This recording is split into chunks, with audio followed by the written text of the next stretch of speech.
The night my parents handed my sister a brand new house for graduation, the room erupted. Applause, phones up, proud smiles everywhere. Then my dad turned to me and said, "And for you, Mia, a gym membership."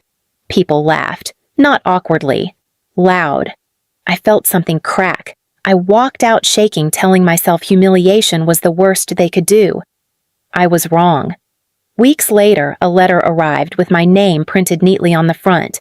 Inside was proof that my family hadn't just embarrassed me. They had crossed a line that could ruin my life. And that house. It was only the beginning of everything else. My name is Mia. I'm in my early 30s, and I work a steady office job that pays the bills and keeps my life predictable. I live alone in a small apartment in a big city. Nothing fancy. Just clean counters, quiet nights, and space that's mine. I've always liked it that way. From the outside, my family looked perfect. Holiday photos on the wall, big dinners, loud laughter. The kind of family people assume is close.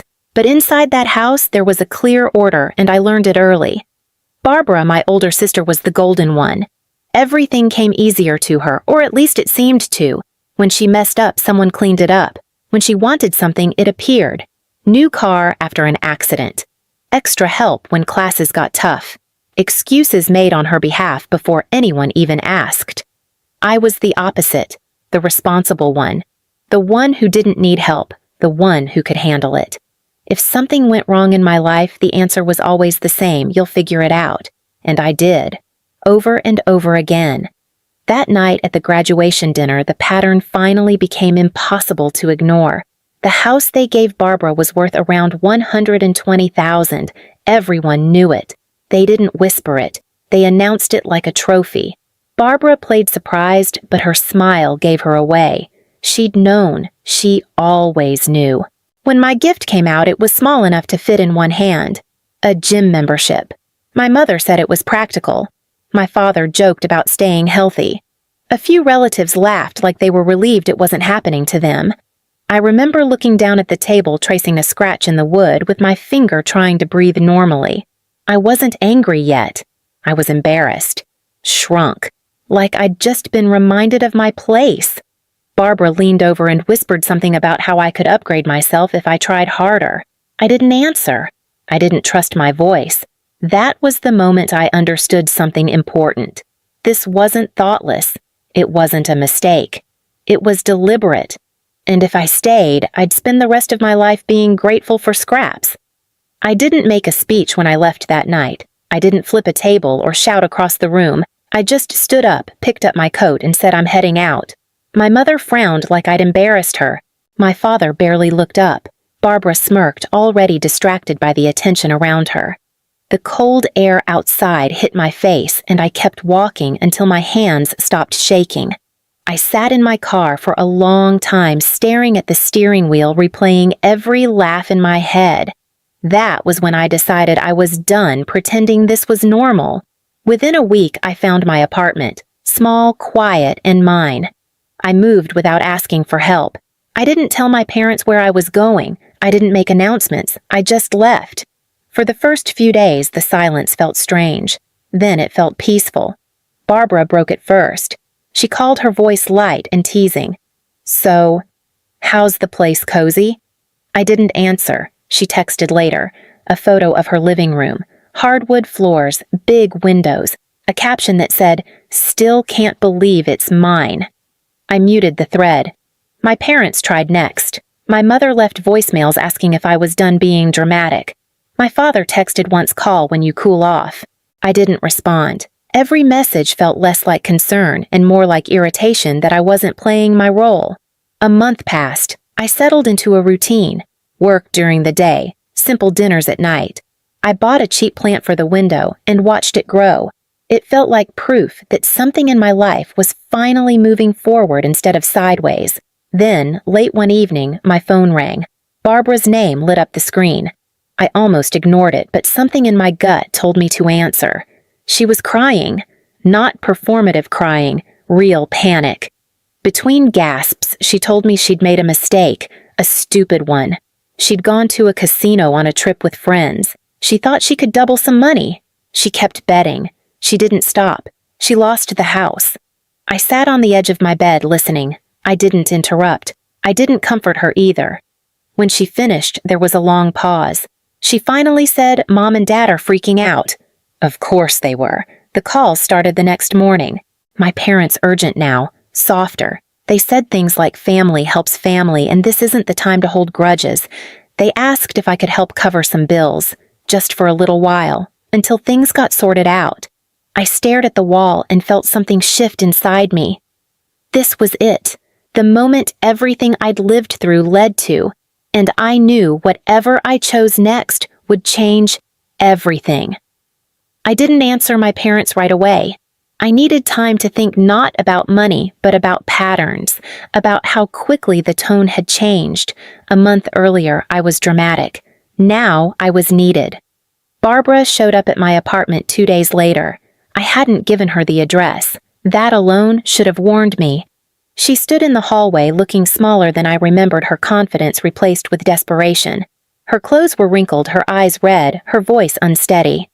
"I just need somewhere to crash," she said. "Just for a night."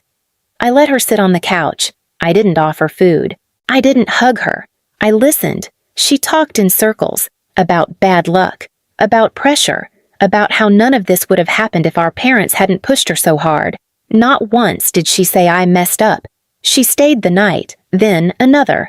She started treating my apartment like a temporary inconvenience she'd soon escape. She ate my groceries without asking, used my shower, left her bag by the door like she belonged there. When I told her she couldn't stay anymore, her face changed. The panic turned sharp. "What am I supposed to do?" she snapped. "Sleep in my car." I didn't raise my voice. "You need to figure something out." She left that night, slamming the door hard enough to rattle the frame. The next morning, my mother called crying. She said Barbara was suffering, that I was being cruel. My father followed with a text reminding me how much they'd done for me growing up, as if support was a loan I'd unknowingly signed for. Then things got strange. Small things in my apartment started going missing. Food I knew I hadn't eaten. A blanket folded differently than I'd left it. At first, I blamed myself. Stress messes with memory. One night, I noticed the window in my laundry nook wasn't fully locked. I never opened that window. I set up my phone to record before going to bed. The footage made my stomach drop. At 2 in the morning, the window slid open. Barbara climbed in quietly like she'd done it before. She went straight to the kitchen, ate standing up, then curled up on the floor with one of my blankets and fell asleep. I confronted her the next day. She denied it until I showed her the video. Then she broke down. She said she was ashamed, that she didn't want our parents to see how bad things were, that she thought I wouldn't notice. I gave her 1 hour to leave and told her not to come back. That's when my parents stopped asking. They started accusing. They told relatives I was heartless, that I'd abandoned my sister when she needed me most, that I was cold, ungrateful. Only one person pushed back. My uncle. He called me and said, "You're not wrong." And they know it. They're just not used to consequences. I wanted to believe that was the end of it. But what I didn't know yet was that while they were talking about me behind my back, they were already planning their next move.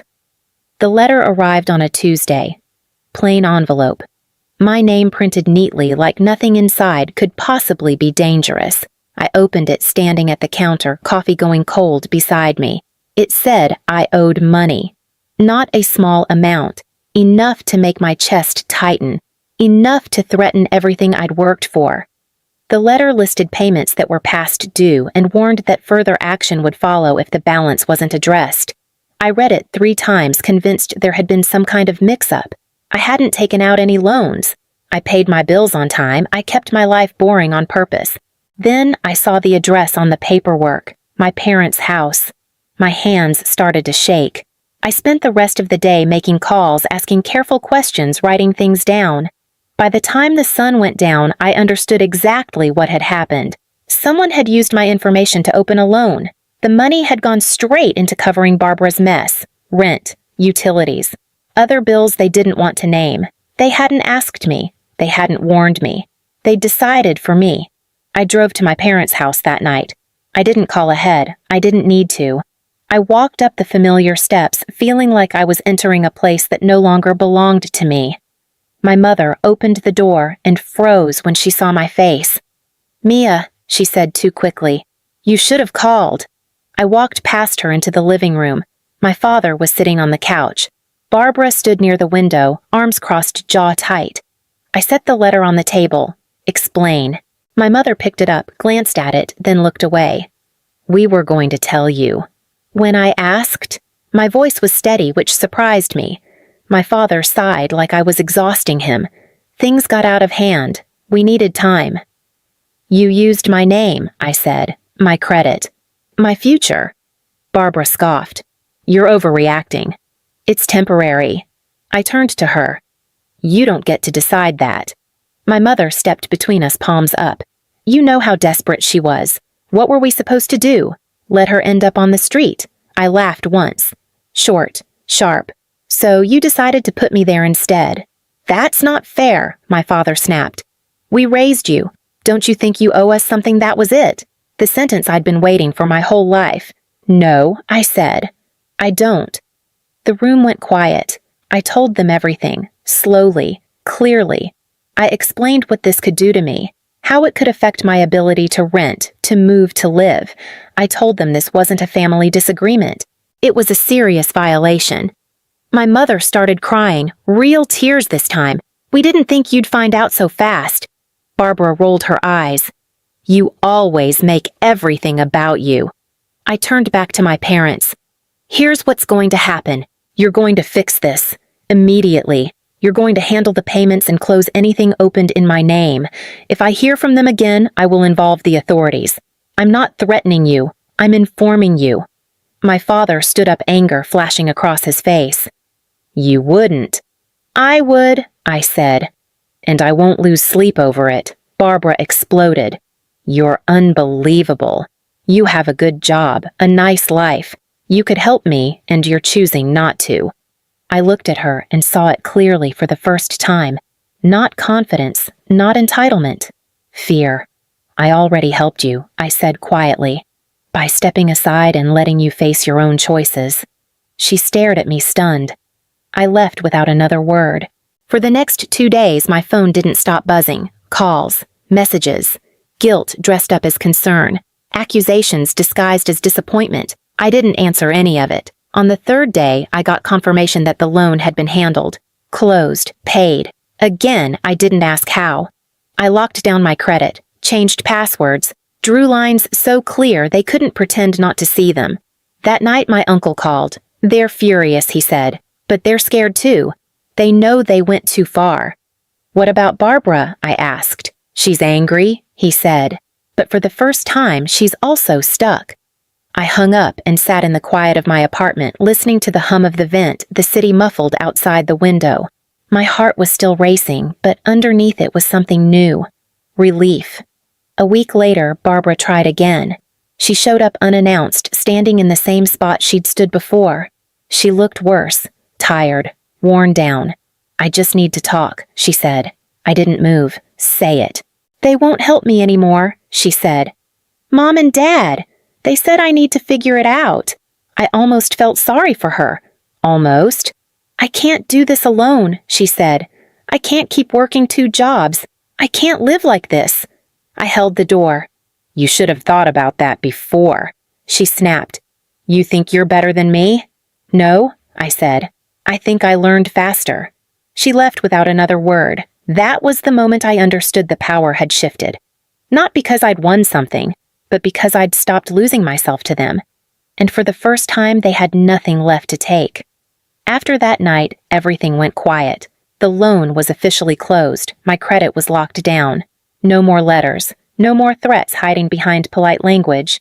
I changed my routines, updated my accounts, and made sure no one could touch my life without my consent again. Barbara stopped showing up. From what I heard through my uncle, she moved into a tiny apartment and picked up extra shifts to keep up with her bills. No house, no safety net, just consequences. My parents still complained about her, but something had shifted. They weren't rescuing her anymore. Not because they'd grown wiser, but because they were out of options. As for me, I focused forward. I got a promotion at work. Nothing flashy, just more responsibility and better pay. A few months later, I moved into a better apartment. More light, more space, more quiet. I bought a second plant for the window and watched both of them thrive. My parents tried reaching out once, testing the waters with small, careful messages. I didn't respond. Silence felt healthier than any conversation we'd ever had. I wasn't angry anymore. I wasn't waiting for apologies or closure. I didn't need to prove anything. Walking away hadn't ruined my family like they warned me it would. It saved me. I learned that love without limits isn't love, it's permission to be used. Walking away didn't make me heartless, it made me free. If you've ever had to protect yourself from the people who should have protected you, you're not alone. Share your story in the comments and subscribe so you don't miss the next one.